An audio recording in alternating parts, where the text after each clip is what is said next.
मुख्य शक्ति है सत्ता, सत्ता की शक्ति, उसकी तरफ सबकी नजर।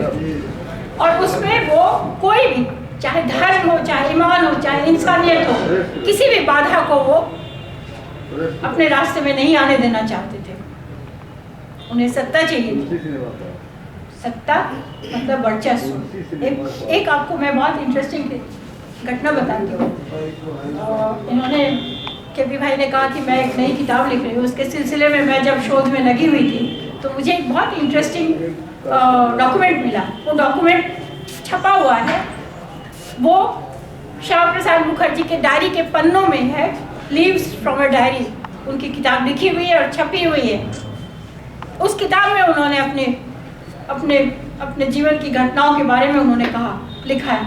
उसमें है कि जब 1942 का आंदोलन चल रहा था पूरे देश में, जब भारत छोड़ो आंदोलन की तैयारी की जा रही थी और कांग्रेस ने ये डिसीजन लिया था कि अगस्त में ये आंदोलन छेड़ा जाएगा, श्यामा प्रसाद मुखर्जी ने 18 जुलाई को, वो बंगाल में, श्यामा प्रसाद मुखर्जी बंगाल के थे और वहीं वो चुने भी उसकी असेंबली में भी वो हिस्सेदार थे, एमएलए थे वो। और उन्होंने गवर्नर को चिट्ठी लिखी, जॉन हर्बर्ट को, ये जानते हुए कि जॉन हर्बर्ट एक बहुत ही क्रूर अन्यायी शासक था। उन्होंने उसको लिखा कि ये लोग एक बहुत बड़ा विद्रोह का आंदोलन करने जा रहे हैं ब्रिटिश सरकार के खिलाफ, और इसलिए आवश्यकता है कि इस आंदोलन को अच्छी तरह से not only suppress, it should be crushed, इसको कुचल डाल। ये उन्होंने चिट्ठी लिखी थी अपने ही देश के वासियों के लिए। आप समझ सकते हैं शासक कौन थे? अंग्रेज। विद्रोह कौन कर रहे थे? देशवासी। देशवासियों का वो विद्रोह था। और श्यामा प्रसाद मुखर्जी कौन थे?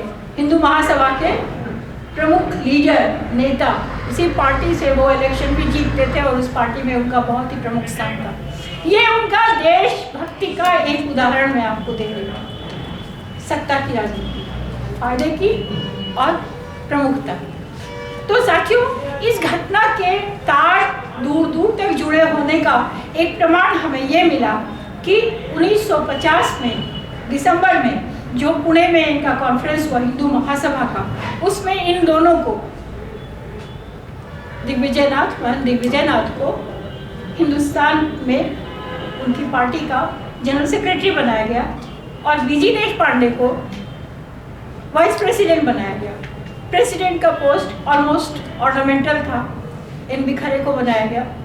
लेकिन इन दोनों में महंत दिग्विजयनाथ उत्तर प्रदेश में लोकल लेवल पर ऑपरेशनल थे और ये जो रामलला की मूर्ति रखी गई थी इसके बारे में विभिन्न आयोजनों में संलग्न थे।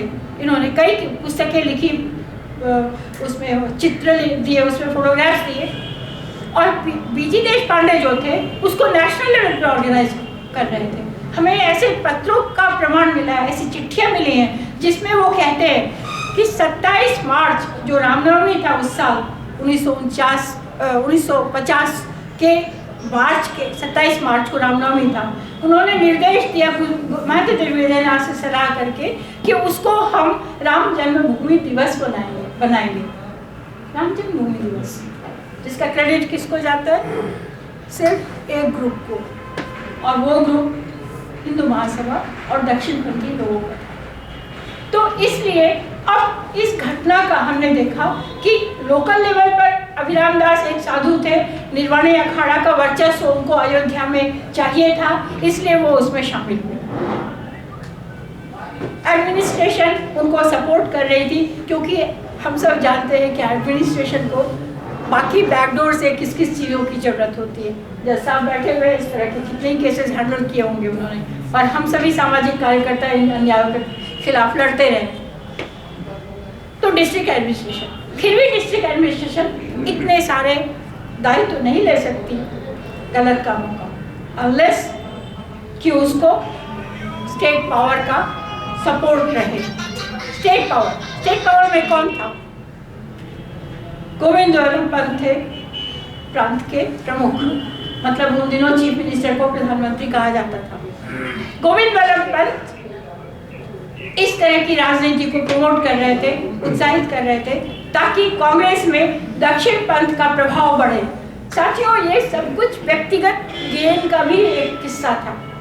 गोविंद वल्लभ पंत का जो धर्मनिरपेक्ष समाजवादी हिस्सा था, उससे उनका विरोध था और वो वैसे सारे तत्वों को हटाना चाहते थे। और इस लड़ाई में वो अपने दक्षिणपंथी हिस्से को मजबूत करने के लिए उन्होंने 1948 के इलेक्शन में बाबा राघव दास को चुना उम्मीदवार, जिस निर्णय के खिलाफ जवाहरलाल खड़े हुए और उन्होंने कहा कि मैं राघव दास का के किसी भी पोल कैंपेन के लिए मैं हिस्सा नहीं लूंगा और नरेंद्र देव जो आज कांग्रेस से अलग होकर सोशलिस्ट पार्टी में है, मैं उनके कैंडिडेचर को प्रमोट करूंगा, उनके लिए जाऊंगा मैं, लेकिन आपके लिए नहीं जाऊंगा क्योंकि आपने एक संप्रदायवादी संकीर्ण कैंडिडेट कांग्रेस के नाम पर खड़ा किया है। ऐसा उन्होंने क्यों कहा? सभी जानते हैं, आप इतिहास के पन्नों को उल्टे। राघव दास ने चुनाव का जो आगाज किया अपने पोल कैंपेन का, वो कैसे किया? तुलसी के पत्तों को बांटकर, तुलसी के पत्ते बांटते हुए उन्होंने समाज को ही बांटने का नजारा रख दिया हमारे सामने।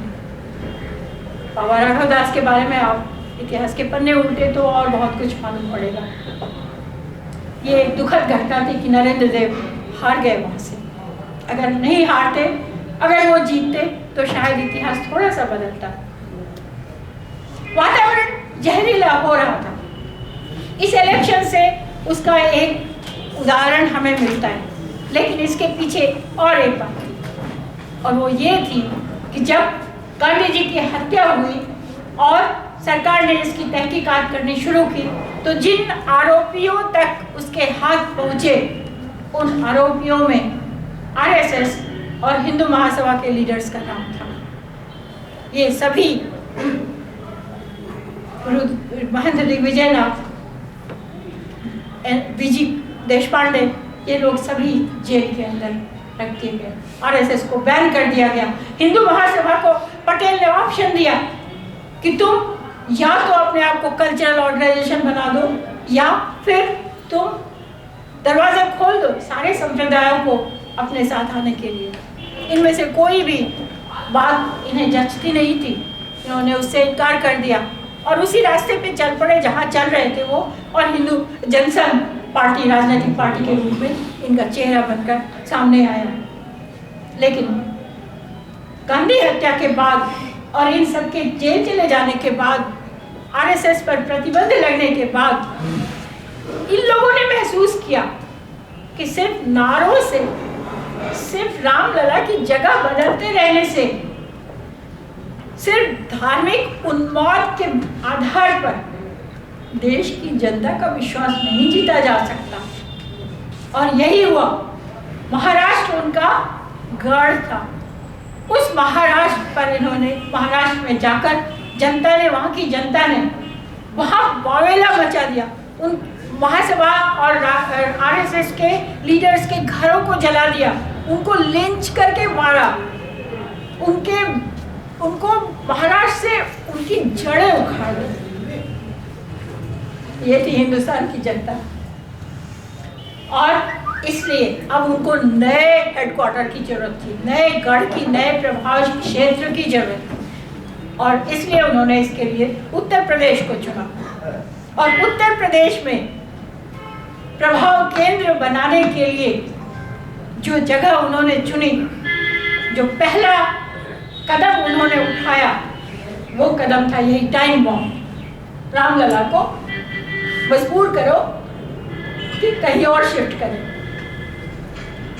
साथियों, एक और सिग्निफिकेंट बात मैं यहाँ पर आपसे कहना चाहती हूँ, वो ये है कि 1949 की रात को जो हुआ, उस घटना को इतिहास में दफन कर दिया गया। उस घटना की चर्चा बहुत मुश्किल से कहीं कहीं होती है। उसके पीछे जो धागे थे उनकी बात तो जाने दीजिए, इस घटना की भी चर्चा नहीं कोई भी करता था। यहाँ तक कि जब बाबरी मस्जिद ढह गई, जमीन में चली गई, वो धूल में मिल गई, तब भी जो 94 में श्वेत पत्र बना, व्हाइट पेपर जो बना सरकार का, उसमें इस घटना की चर्चा सिर्फ एक पैराग्राफ में की, सिर्फ एक पैराग्राफ। देखिएगा वो व्हाइट पेपर उलट कर। क्यों? आखिर क्यों? क्योंकि ये सिर्फ एक पार्टी की बात नहीं थी, ये बात थी एक पूरे पक्ष की, जो पक्ष दक्षिण पंथी था, जो राइटिस्ट था, जो सत्ता के लिए कुछ भी करने को तैयार था, जो ब्रिटिश शासकों से भी समझौता करने के लिए तैयार था, और हर उस तरह की ताकत के लिए वो तैयार था, कॉम्प्रोमाइज करने के लिए, जिसके सामने देश और इंसानियत का कोई महत्व नहीं है। तो साथियों, इसी सत्य को हम सामने लाने के लिए, और मुझे इस देश की एक नागरिक होने के चलते मुझे ये फख्र है और विश्वास है कि इस रात की सुबह जरूर होगी।